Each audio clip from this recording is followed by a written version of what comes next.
वाणी तो अनमोल है ज्यों क्यों जाने बोल। हीरा तो दामों में के वाणी के नहीं मोल। ऐसी वाणी बोलिए मन का आपा खोए। औरन को शीतल करे आप ही शीतल होए। प्यारे दोस्तों, ये कविता ये बता रही है, दोहे ये बता रहे हैं कि वाणी का बहुत ही महत्व है जीवन में।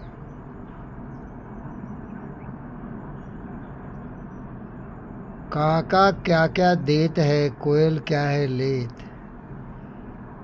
कोयल मधुर वाणी से सबका हृदय जीत लेत, और काग अपने कटु वाणी से सबको पागल बना देत। प्यारे दोस्तों, वाणी का बहुत महत्व है, लेकिन वाणी अलग नहीं है। वाणी मस्तिष्क की सकारात्मकता और पवित्रता और ज्ञान का स्रोत है।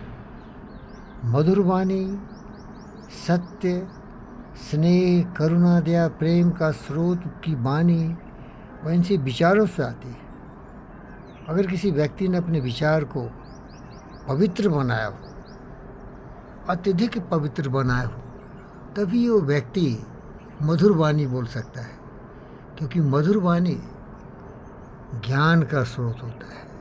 एक महान पुरुष कभी भी कटु वाणी बोलेगा नहीं, क्योंकि जो वाणी निकलती है हमारे हृदय की गहराई से। हृदय का मतलब मस्तिष्क ही होता है भाई। हृदय तो सर्कुलेटरी सिस्टम है।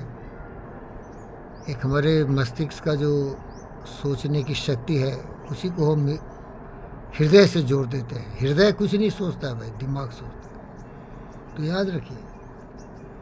लेकिन भाई साहब, मैं बता रहा हूँ, अगर कोई दुष्ट और मूर्ख मिल जाए ना, तो सारी पंडिताई आपकी चली जाएगी। एक सेकंड में ऐसे तांडव शुरू कर देंगे कि आप घटिया से घटिया बन जाएंगे, कुछ भी नहीं रहे।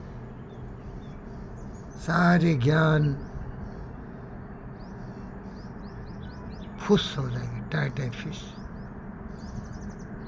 मैं एक बहुत अच्छा इंसान हूँ, इसलिए नाम भी रखा पंडित फकीर योगी बेंद्र योगी। लेकिन मेरी सारी चतुराई दुर्जनों की संगति में इस तरह से धराशायी हो जाती है कि मुझसे बड़ा दुष्ट, मुझसे बड़ा पापी, कुकर्मी, अधर्मी, क्रोधी कोई मिलेगा ही नहीं। मैं क्रोध नहीं करता, दुखी होकर अपनी आपा खो देता हूँ, क्योंकि मैं चाहता नहीं कि इस तरह के लोग, इस तरह की विचार वाले हमारे आसपास भी रहे। हमारे पास कौन है? देखिए आप, ये हमारे राष्ट्रीय पक्षी मयूर है। देख लीजिए, वो मयूर है। मैं इन्हें खिला रहा हूँ चावल। हर जगह देखेंगे ये मयूर है। मैं तो केवल प्रेम ही जानता हूँ भाई।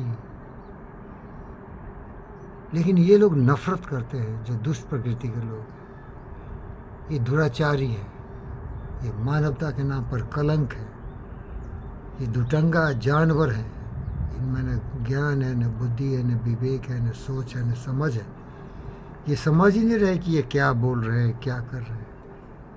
फिर तो वही बता रहा हूँ, बोलने का स्रोत सोच होता है। इनकी सोच ही गलत है। और नियंत्रित बुद्धि, कुलुषित ईर्ष्या, द्वेष, काम, क्रोध, मद, लोभ, मोह से लिप्त इनकी विचार, तो जो अंदर है वही बाहर आएगा ना। इनको चाहिए पहले पढ़े लिखे, सोचे समझे, फिर ये मयूर के साथ जुड़ सकते हैं। ये देखिए मेरी राष्ट्रीय पक्षी मयूर बहुत है। ये डरते हैं मनुष्य से, इसीलिए बहुत छुपे हुए हैं झाड़ियों में। अब मैं इनको खाना खिला रहा हूँ, इनको देखना चाहता हूँ, छुप जा रहे हैं। बताइए साहब, तो थोड़ा बुरा लगता है। जिसने तुम्हें इतना प्यार किया, जिसने तुम्हारे लिए भिखमंगी करके चावल लाया, और उसी से डर रहे हो। इतना तो ज्ञान करो। लेकिन क्या करें, ये मनुष्य की जाति ऐसी है।